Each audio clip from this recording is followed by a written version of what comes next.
Ini temanya ini berat karena berbicara rahmatan lil alamin. Ma arsalnaka illa rahmatal lil alamin. Itu adalah stempel yang diberikan Allah kepada Nabi Muhammad. Dan stempel itu berarti sekitar tahun 600. Lahir tahun 571. Berarti usia 40 berarti sekitar 610. Sekitar 610. Praktek wa ma arsalnaka illa rahmatan lil alamin. Itu 610 Masehi. Bahasa sederhananya Masehi itu adalah tahun yang didasarkan pada kelahiran Nabi Isa Al-Masih.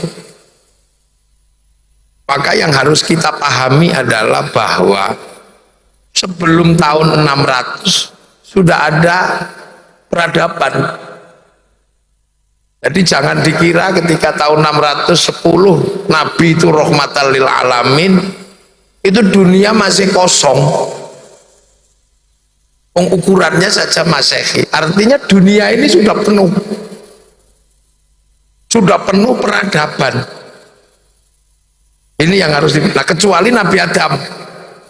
Kalau Nabi Adam itu baru nol peradaban.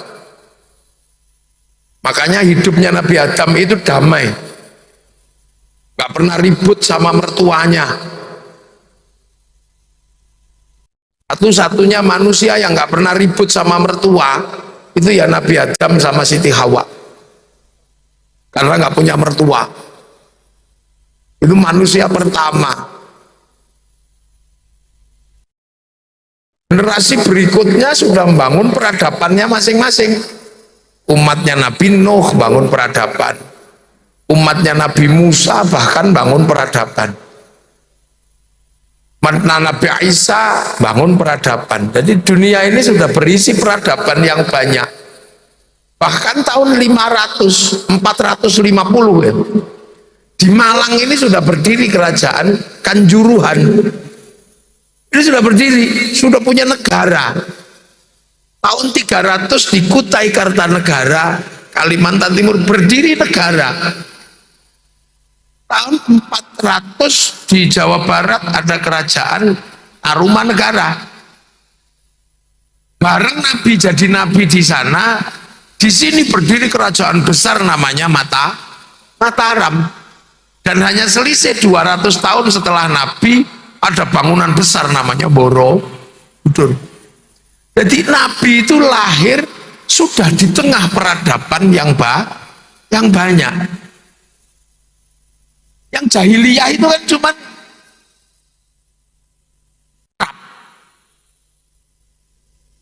jadi jangan dikira seluruh dunia itu jahiliyah.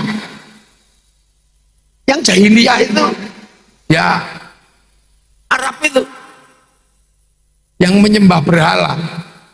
Makanya ketika Rasulullah itu lahir di Mekah, orang Mekah nggak kenal Nabi, karena orang Mekah itu penyembah berhala, dia pagan. Nah, Nabi itu kan konsepnya kitab suci, yang ngerti Nabi yang punya kitab. Nah, itu orang Filistin sama orang Madinah. Orang Mekahnya nggak ngerti Nabi, ngertinya dukun. Ini yang anak-anakku ya harus paham ini ya, ini dasar memahami rahmatan lil alamin. Jadi jangan dikira terus ini manusia berada dalam zaman jahiliyah. Itu Arab. Yang jahiliyah itu Arab saja. Hanya kenapa Nabi di Arab? Karena Nabi itu meneruskan kenabian yang sebelumnya. Nah, agar tidak kehilangan jejak, maka Nabi harus menempati titik yang disebut inna awwala baiti wudi'a lin-nasi lalladzi bi Bakkah mubarakah wa hudal lil alamin. Itu Ka'bah itu titiknya. Maka Nabi Muhammad agar guidance-nya jelas, maka lahir di Mekah. Kenapa tidak lahir di Malang gitu? Jadi bukan apa-apa, bukan karena Mekah itu jahiliyah atau bukan, ya karena memang awwala baiti wudi'a lin-nasi lalladzi bi Bakkah mubarakah wa hudal lil alamin itu ada di Mekah. Sebelum bergeser ke Palestina dan dari Palestina bergeser ke Eropa dan ke beberapa peradaban, mulai peradabannya itu di situ. Makanya Jabal Rohmah itu juga di Mekah. Titik temunya Nabi Adam dan Siti Hawa. Ini berbicara tentang Gitzais, perputaran peradaban. Nah itu yang harus diingat. Jadi Nabi Muhammad itu ketika jadi nabi itu harus bernegosiasi dengan seluruh peradaban dunia. Harus bernegosiasi. Persia sudah lebih maju daripada Mekah. Makanya orang Persia, orang Romawi gak mau ikut Rasulullah karena mereka punya istana megah. Rasulullah cuma tidur di atas pelepah kurma. Makanya dengan peradaban itu orang Romawi gak mau, karena Romawi sudah punya Tuhan namanya Zeus, punya istri namanya Hera, punya anak namanya Hercules. Itu Yunani, jadi kuat. Gitu. Di Jawa juga sudah punya Tuhan, keyakinannya namanya Kapitayan. Di Cina juga sudah punya Tuhan namanya Tian. Di sini juga sudah punya Tuhan namanya Yongwidi. Di Filistin ada Tuhan yang disebut Yahweh. Nah, Rasulullah menegosiasikan Allah. Ini sampean jangan lupa bahwa Allah itu dinegosiasikan sebagai sebuah kebenaran, dan pertama dinegosiasikan kepada orang Arab. Nah, orang Arabnya nggak mau karena Tuhan yang ini dianggap ribet. Nih, Allah bagi orang Arab ribet karena perintahnya rumit. Orang di sana Tuhannya banyak, tiba-tiba Allah satu. Bagi orang Mekah ini nggak rasional. Banyak aja pusing, apalagi kalau cuma satu.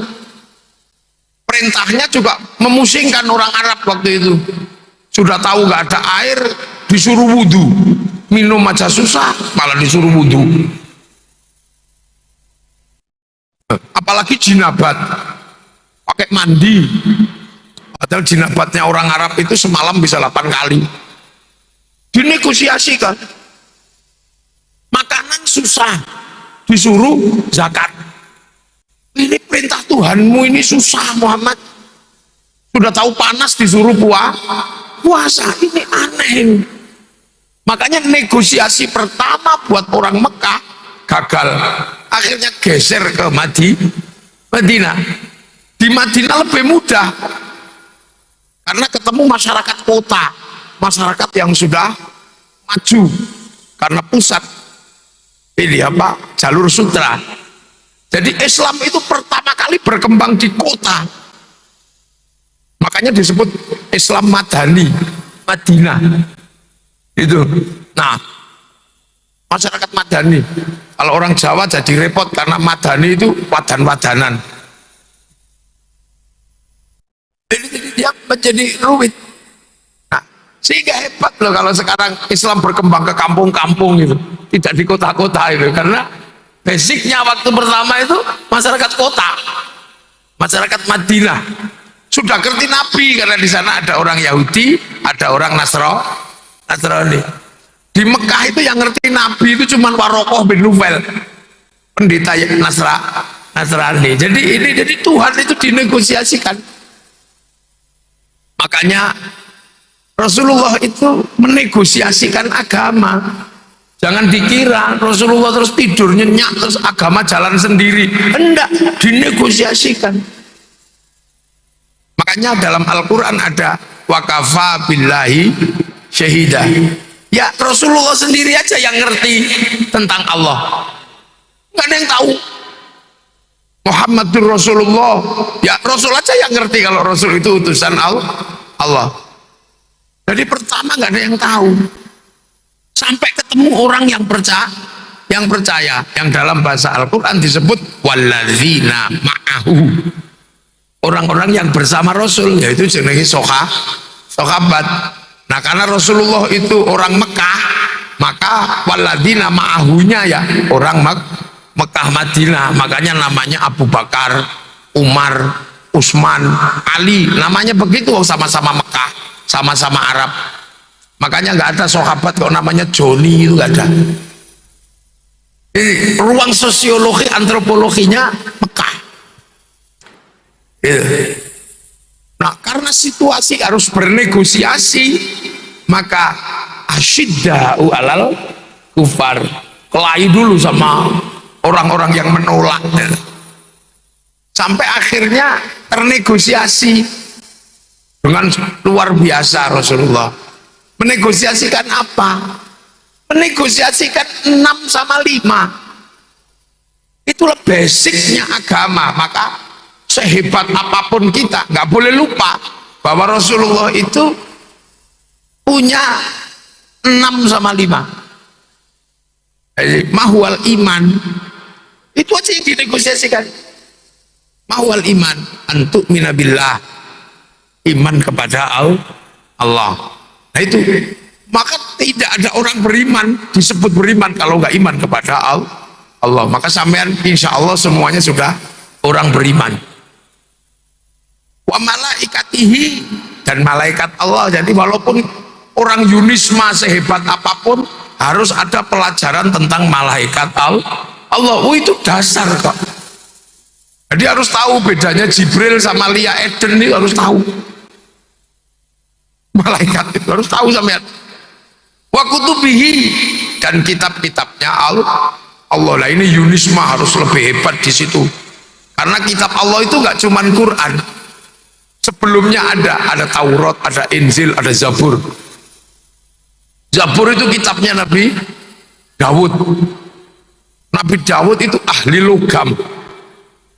Nah, kitab itu dipegang oleh orang Yahudi. Nah, orang Yahudi inilah yang bangun peradaban hari ini ke Eropa. Karena Nabi Dawud itu ahli logam. Yang orang Yahudi menyebutnya David. Maka mereka punya bendera namanya bintang David. Makanya sekarang Yahudi menguasai dunia. Karena basic peradaban hari ini itu logam. Maka jangan heran kalau penguasa logam itu semuanya masih orang Yahudi. Karena ilmu perlogaman ada dalam kitab Zabur. Nah, sampean udah gak pernah kenal itu. Makanya sekali-sekali pelajarilah. Nah, ciri-ciri orang bertakwa itu adalah orang yang memahami kitab Allah. Taurat itu kitabnya Nabi Musa. Nabi Musa itu terkenal sakti. Kalau pengen sesuatu, makceling gitu datang. Tongkat pukul, jalan tol. Nabi Musa kalau kelahi tempiling mati. Nabi Musa itu. Fir'aun dipegang jenggotnya separuh putih, separuh hitam. Makanya teknologi sebagian besar basicnya Taurat. Zaman nggak pernah belajar itu lagi. Nah, Injil itu kitabnya Nabi Isa. Nabi Isa itu terkenal tabib yang luar biasa. Orang buta dipegang melek. Bahkan orang mati, bangun. Makanya basicnya kitab Injil itu orang Eropa banyak bangun rumah sakit. Nah, kalau kalian mengatakan bahwa Al-Quran yang terbaik, apa yang akan dihasilkan oleh Al-Quran? Pelajari yang serius ini. Tadi disebutkan di dalam Islam itu nanti akan ada manusia yang menyebabkan kiamat ada atau tidak tergantung orang itu. Orang itu harus menyelesaikan tugas baru kiamat. Ya, siapa? Inna fi khalqis samawati wal ardi wa ikhtilafil laili wan nahari la ayatil liulil albab. Jadi ada manusia itu namanya ulil albab nanti. Alladzina yadhkuruna Allaha qiyaman wa qu'udan wa 'ala junubihim wa yatafakkaruna fi khalqis samawati wal ard. Jadi dia itu mikir dunia dan isinya ini dengan kerangka pengetahuan fakkar wa qaddar, ilmiah dan aplikatif dalam bahasa Al-Quran. Itu dipikir semua, duduk mikir, berdiri mikir, leyeh-leyeh mikir, sampai akhirnya semua terfikirkan dan ensiklopedik. Rabbana ma khalaqta hadza batila, ternyata engkau bikin sesuatu nggak ada sia-sia ya Allah. Jadi Islam itu nanti akan kedatangan tamu namanya ulul albab, yang basicnya bukan berangkat dari kitab suci, tapi basicnya berawal dari ikhtilaful laili wan nahar.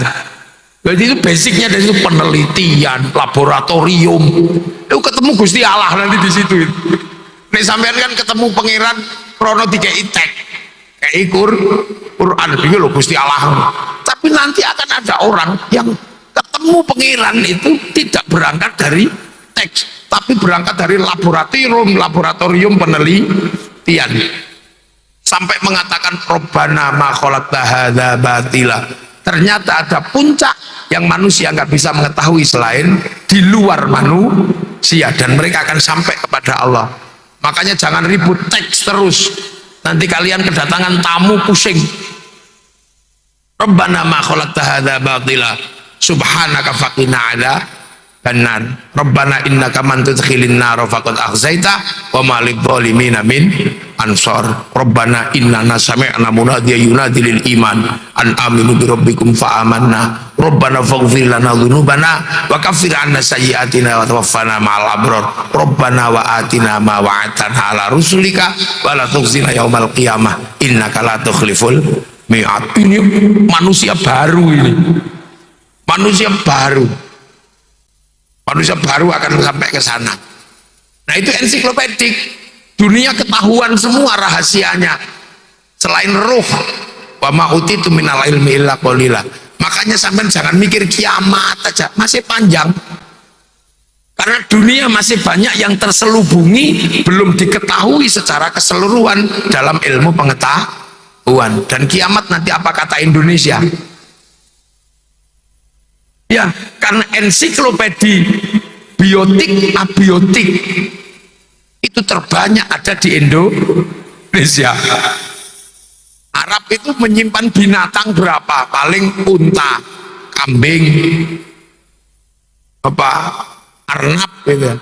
Di sini menyimpan garangan, undur-undur, luwak. Lebih banyak di sini. Orang Arab itu menyimpan hantu itu cuma dua, jin, syaiton. Sini hantunya banyak, wewe gombel, gendruwo, kolor hijau, suster ngesot, lebih banyak, mak lampir, gerandong, lebih banyak. Nah ini sebenarnya ensiklopedi itu akan terbuka. Kalau sudah ensiklopedi itu terbuka semua, baru kiamat. Wong itu janjinya Allah. Nah itu maka sampean harus paham Al-Quran. Kalau nggak paham, sing penting bisa baca. Makanya agar bisa baca, ada yang program 30 juz takfidul Quran, itu grosir nantinya. Tapi ada yang cuman pengecer, maka ada yang bikin toko eceran kecil untuk ngecer Yasin, namanya Yasinan. Ada yang cuman bagian bagi kulhu, namanya tahlilan.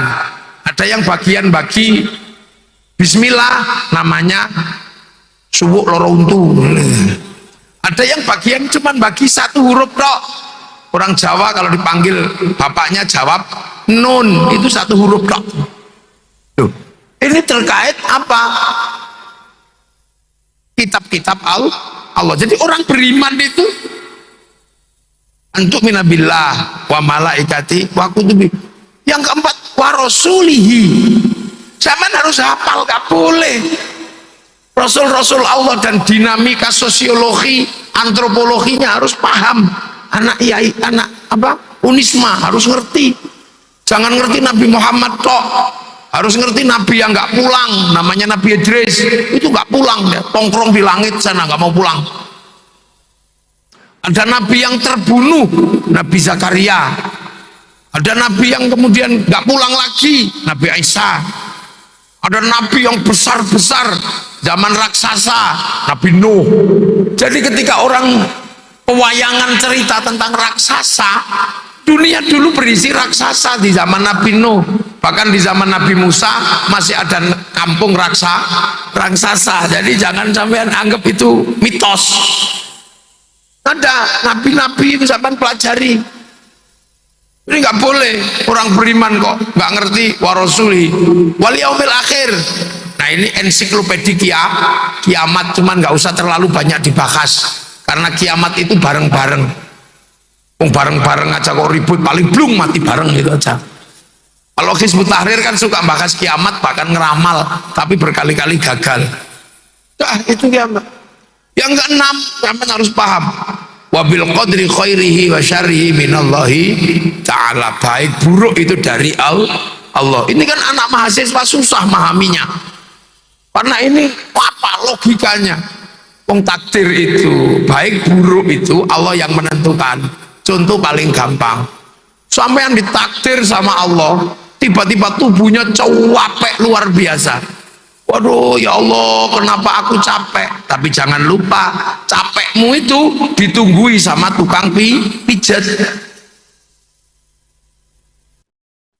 Tukang pijat itu nunggui orang capek. Banmu kempes, itu ditunggui sama tukang tambal ban. Kalau melahirkan susah, nanti itu sampai udah ditunggu sama dokter sesar. Itu sederhana sama haminya. Sampean mencret ditunggu sama obat mencret. Sakit kepala ditunggu sama budreng. Nah, itu sederhana sebenarnya memahaminya. Ora usah ribet. Sampean bodoh ditunggu sama dosen ben pinter. Jadi ada ruang tunggunya masing-masing. Gak ada di dunia ini, gak ada yang nunggu. Sampean pesek pasti ditunggu sama laki-laki yang suka perempuan pesek. Sampean hitam pasti ditunggu sama perempuan yang suka laki-laki hitam. Buktinya apa? Saya hitam juga laku. Di dunia itu sudah saling menunggu. Makanya lah ya. Nah, setelah itu adalah Islam. Nah, Islam ini dinegosiasikan juga. Anta syahada an la ilaha illallah wa anna muhammadar rasulullah. Nah itu syahadat ya. Terus kemudian sholat. Amin, harus sholat ya. Fatuqimus sholata, dan menjalankan, mendirikan sholat. Nah sholat gak usah saya ajari, semua sudah harus sholat. Karena apa? Orang Islam nggak boleh anak Yunisma yang Islam kok nggak sholat, itu nggak boleh, harus sholat.